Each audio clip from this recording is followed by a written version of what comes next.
Okay, so so I have lots of thumbs up coming, good, and a very cool tool to show you that you can use to make sure that you eat exactly the right amount at every single meal time. Thumbs up if you are ready to see my tool. You have it with you everywhere you go. I am going to just show you how to use it properly. So, what do I need to tell you first? Interestingly, here's a little bit of research. We know we eat a lot more food than we used to. Our serving sizes are a whole heap more. For example, the average turkey sandwich in the 1980s contained 320 calories.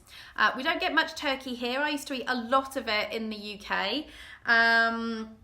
Now, an average turkey sandwich is 820 calories, more than double. A small order of hot chips before was 210 calories. Now, a small order of hot chips is 610 calories.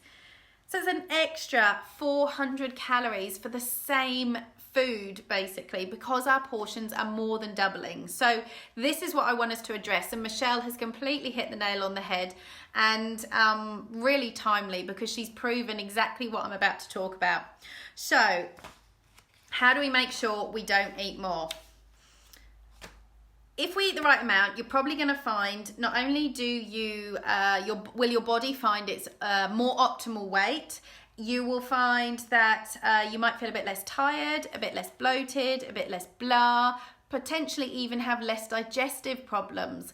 So what we're going to use is your hand. I've talked a little bit about this before, but I want to actually show you an example of what my portion should show you, because I've only got my hands to do it.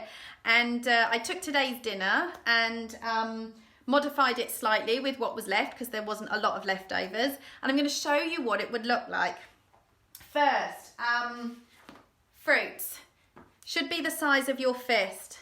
Here's my apple, pretty much about the size of your fist. What I want you to do for the next week, and your weekly challenge is going to be to do this portion size with your hands, and some of you will probably carry on afterwards. I actually use it quite a lot for the carb and the protein measurement when I'm trying to lean down a little bit, which I've got a 3-week trying to maybe lean down a little bit for getting in a bikini, you know. Anyway, so fruit, size of your fist.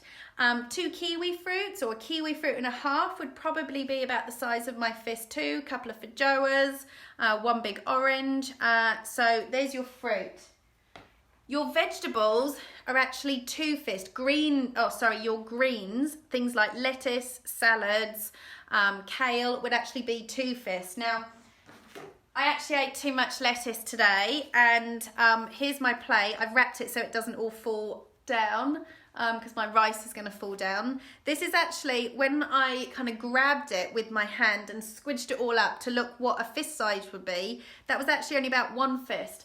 So I would need to double that, and this is my lunch for tomorrow. I just kind of stick it in there so I can eat it quickly. I'm going to go and buy a bag of lettuce, and my salad plate, oh, my chicken's fallen. My salad is actually going to take up half my plate. For reference, this plate is one of those Countdown Jamie Oliver ones that they had going, so that gives you an idea on it there. So salad, greens, kale is 2 fist size. What else? Vegetables, just any other portion of vegetables is exactly the same as fruit and is the same as your fist. So a portion of carrots, green beans, what else? I'm trying to think what other vegetables we have. Cauliflower and so on, fist size. Your protein, like things like meat, fish, it should be the size of your palm. Now, not the whole hand, just your palm. Now, this is my chicken portion, and this is actually a really generous chicken portion. I'm going to try and see if I can get my chicken to go back in one piece here. So if I hold everything else, this is my little chicken portion. You kind of got my palm here. You can see when I hold it up like this that my chicken portion is probably a little bit It almost looks about one and a half palms, but what I did was I actually laid out my hand and placed the chicken on top, squidged it all together, because it should be the same thickness as your hand as well. So actually that much chicken is about the same size as the palm of my hand. I would probably put an extra half on there, just me personally. So my thing is I probably eat too much protein for just general health. And that's maybe why I've always got a little bit of muscle on me, because I do always eat a little bit extra protein. Thumbs up if everybody's happy with this one. What next? Carbs. If you're eating starchy carbs like quinoa, rice, sweet potato, and each of those have great health benefits, even white potatoes are high in vitamin C. I eat new potatoes sometimes. I normally make sure that I mix them with other kinds of potato like kumara, just to mix it up a little bit so it's not all that white kind of stuff. I don't eat much white rice. I don't eat white pasta. My kids do though, so we have that in the house. But for starchy carbs, it should fit into your hand. So what I actually did today, which is I made sure I washed my hands. I'd made up some rice, half rice and half cauliflower rice. Now, when I make my cauliflower rice, I blitz up all my cauliflower, lay it all out on a baking tray, a little bit of olive oil on top, a little bit of salt. The reason I add salt is because I know my diet is actually quite low in salt and I suffer from low blood pressure. So a dietitian, when I went to go and see them about that, has actually advised me to add salt into my food because I wasn't getting enough, because there is actually a minimal level that you should have. Anyway, salt aside, put it in the oven and just bake it a little bit till it dries out. Probably took about 15 minutes or so. And then I just mixed it with the rice that I'd cooked, because then my girls don't know the difference between cauliflower and normal rice and they'll just eat it. So, hang on, my cling film's come off. You might kind of just be able to see, everything else has kind of dropped. This is my cauliflower rice portion. It's a very thin layer about here, and I scooped it up and just scooped it out and looked at what I could actually carry, and anything that fell off my hand I left in the container and put it on. Now obviously I did this when the food had cooled down, but what it's done is given me a great idea of what my portion looks like. So what I did then was I took that amount of rice, put it into a cup, and it worked out about 1/3 of a cup. So I know now, if I wanted to make sure I was eating the right amount of rice or quinoa or couscous, I would take 1/3 of a cup measuring, and I would use that and put it on my plate. So bang, I know exactly what I need to eat. And I don't have to weigh anything. It's really simple. Then if I find I'm not losing weight, if I was wanting to, and this is exactly what I did when I was weightlifting, instead of taking this 1/3 cup, I'd cut it down to 1/4. And then I know without having to calorie count that I will have dropped my calorie intake, and therefore the weight loss would start to happen again. So that's the way I managed my weight when I was weightlifting, and it worked every time. Give me a thumbs up if you think that might work for you.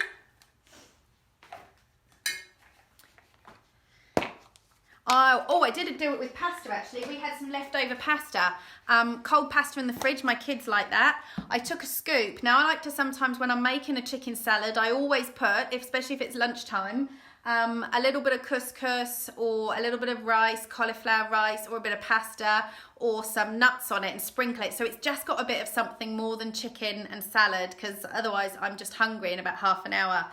This is my little portion of pasta. Now that is not a lot of pasta. I scooped it up and a few bits of pasta fell out, and I went to put them back on my hand, and I thought, no, it needs to be realistic. I've got 1, 2, 3, 4, 5, 6, 7, 8, 9, 10, 11, 12, 13, 14 pieces of penne pasta here. That is the right amount of portions for me. If I scoop it up, it would just fit in my hand. There you go. And that is actually probably about what I do put when I'm making a salad or something. I'll just sprinkle out about a handful of pasta on the top, just grab it and chuck it on. If I was to have a potato, here's a great little demo. This would be my baked potato. And then if I found that I wasn't the weight or the leanness that I wanted to be, I would then take my potato and I would cut the edge off it, and then I would use that amount left, because then I know I will have reduced my intake of carbs. Lastly, your fats. They should be the same size as your thumb. So what I did here, I've got some little nuts. These are my cashew nuts. When I want a sweet treat at the end of something, I actually end up eating cashew nuts. There's just something about them that make me feel like they're a dessert. And I think the reason for that is my mum used to just adore cashew nuts so much that she would try and stop herself eating them, and then be like, oh, it's like, you know, when you eat an ice cream or something, or chocolate, and she would just look really indulgent. So to me, this is an indulgent kind of sweet treat. So I laid these out and put my thumb next to them, and I've got 1, 2, 3, 4, 5, 6, 7 cashew nuts. So actually what my lunch is going to be tomorrow is a little bit more salad, leftover chicken, a bit of cauliflower rice, and I'm going to sprinkle this on, and I need to add a bit more rice, and then that's my lunch for tomorrow. And I know I've got the portions right. Now the thing with your portions, those are your portions per meal, but how many portions you have a day will be determined by your size and your training goal. Anything else that I might have missed? No, I think, oh yeah, your training goal and your general activity level. So the bigger you are, the more active you are, and whether you're going for, if you're an endurance-based person, you're going to need slightly more portions of carbs. If you're a strength-based person, slightly more portions of protein. If you were looking at the Maze Clean Eating Challenge, you will see some guidelines on there for the number of portions depending on your training goal. So you can just multiply those up. How are we doing? Does that help?